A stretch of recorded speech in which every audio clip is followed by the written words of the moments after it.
An assassin's after you, a Wing Chun master wants to fight you, and your son just got captured. Now you're out of options. You just want to dance and practice Kung Fu. Let's see if Ip Man can rescue his son and prove that he's the true Wing Chun Grandmaster in this condensed version of Ip Man 3.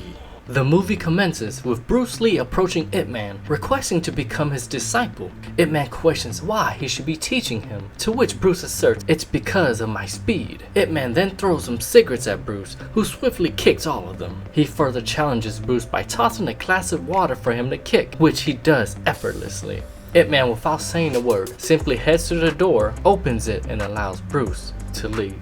At school, Ching and Fong engage in a scuffle, prompting intervention from an adult to defuse the situation. Their parents are summoned to collect them from school. Wing Sing, who is Ip Man's wife, inquires from the teacher about the cause of the altercation, learning it's over whose fighting style reigns supreme. Ip Man arrives, apologizing for his tardiness, while Fong's father is preoccupied with work. In an effort to reconcile, they invite Fong to join them for dinner. Later, Fong's father, Tin Chi, retrieves him and extends apologies for the disruption caused. The next day, as Tin Chi waits to collect Ching from school, he spots Ip Man and proposes a friendly sparring match. Ip Man responds suggesting they'll spar when the moment is right. After picking up Ching, Ip Man observes a group of thugs entering the principal's office. Wow, they definitely look suspicious.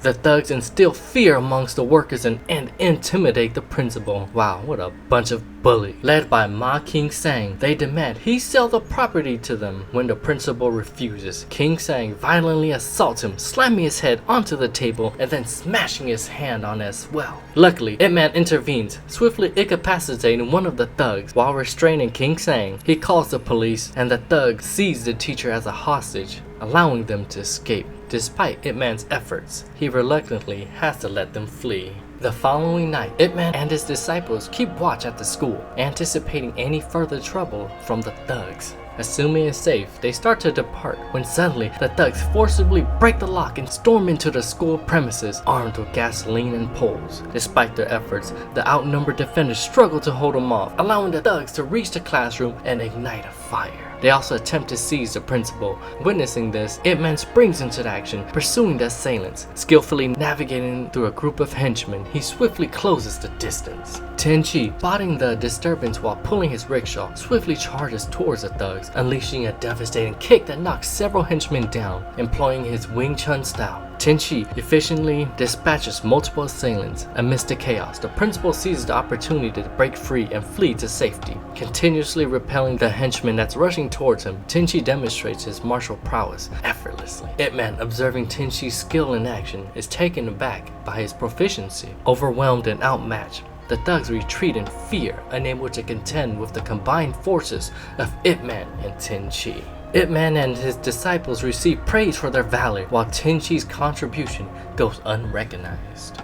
The next day, King Sang's former master learns of his involvement in the school's arson. Fueled by anger, he joins Ip Man in confronting King Sang at the shipyards to address the situation. The master expresses his disappointment in King Sang for misusing his martial arts skills for nefarious purposes. Despite King Sang no longer being under his tutelage, the master is deeply troubled by his former students' dishonorable actions, which tarnishes the integrity of their martial arts tradition.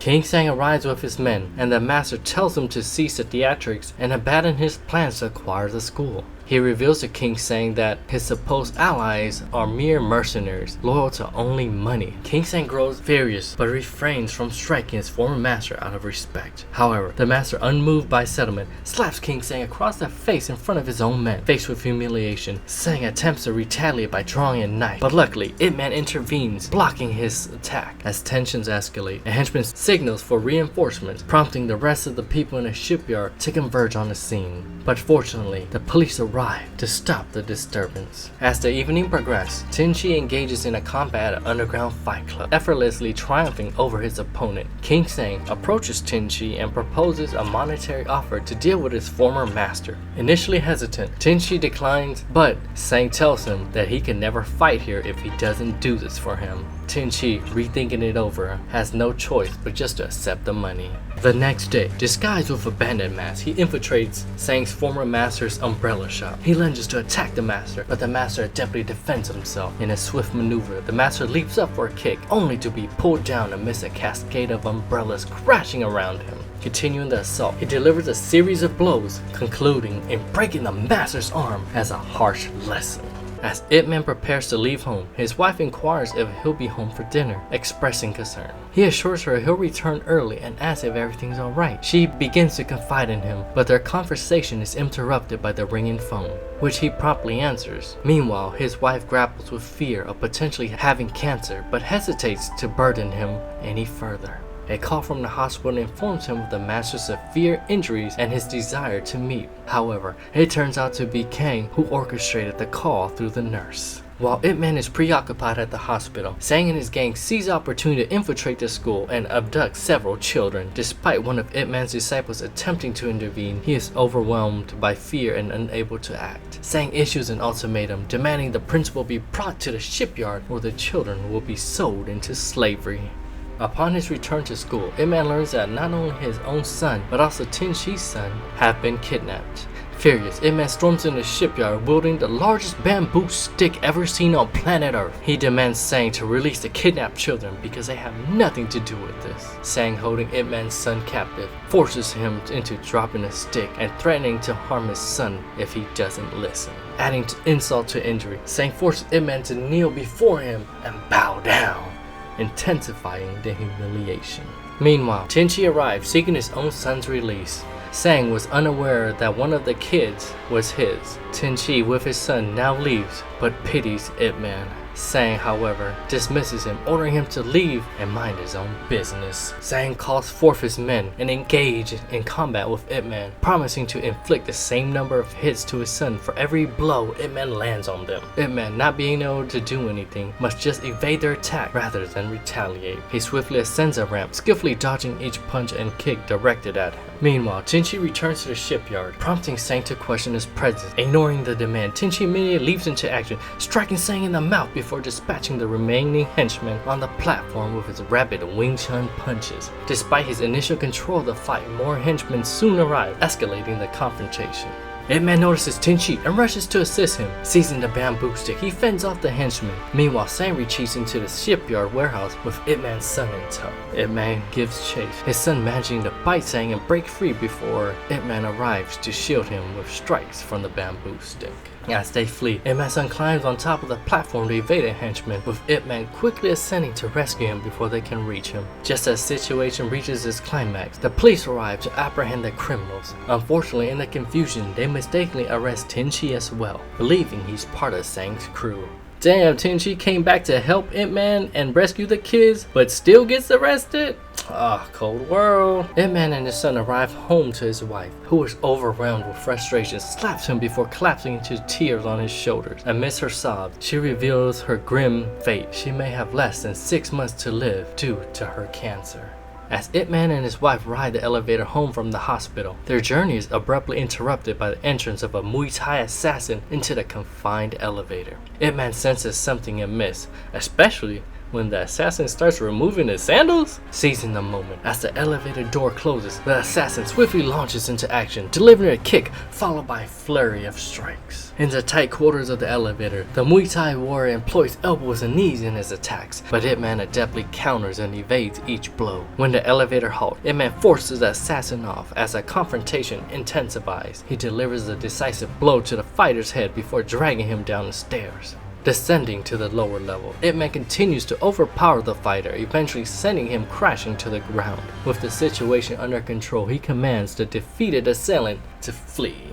Fed over the situation, Ip Man confronts Frankie at his residence, demanding to know his true intentions. Frankie proposes a challenge. If Ip Man can last 3 minutes against him in combat, he'll cease his pursuit of the school. As the timer begins, Frankie uses his peekaboo boxing technique, swiftly closing the distance between them with an agile movement. Peekaboo. While Ip Man successfully counters some of Frankie's punches, he sustains a powerful blow to the head. Peekaboo. Now forced on the defensive, Ip Man dodges as Frankie unleashes a barrage of punches, shattering windows with each strike. Eventually, Frankie lands a solid punch to Ip Man's stomach, though Ip Man absorbs the impact. with Frankie signaling the impending end. Peekaboo. Ip Man retaliates with his Wing Chun techniques, but Frankie sees him and throws him aside. Another devastating blow sends Ip Man flying, his back crashing against a window. Refusing to yield, they both halt their assaults as the timer expires. Impressed by Ip Man's resilience, Frankie concedes defeat and allows him to leave. Peekaboo. After tirelessly saving up, Tenchi gathers the courage to establish his own Wing Chun school. Eager to garner recognition, he challenged other masters at the tea house, defeating them one by one in a display of skill. With the news press in attendance, he orchestrates the coverage to boost the visibility of his school.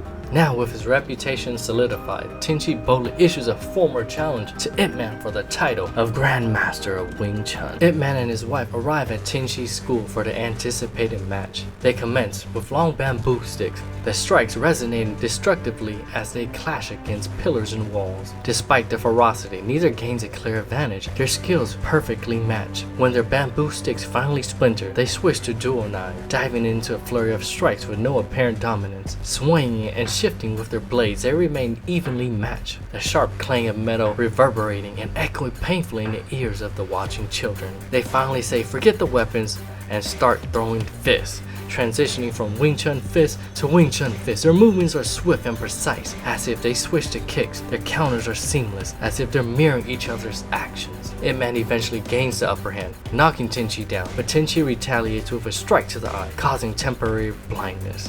Despite his impaired vision, Ip Man relies on his other senses to dodge Tenchi's attacks, demonstrating remarkable skill. Ip Man responds with a devastating blow to Tenchi's side, causing him to drop to one knee and conceding victory to Ip Man. Peekaboo. The movie concludes with the heartbreaking loss of Ip Man's wife succumbing to cancer, prompting him to reflect that there is nothing more important than spending time with the loved one by your side.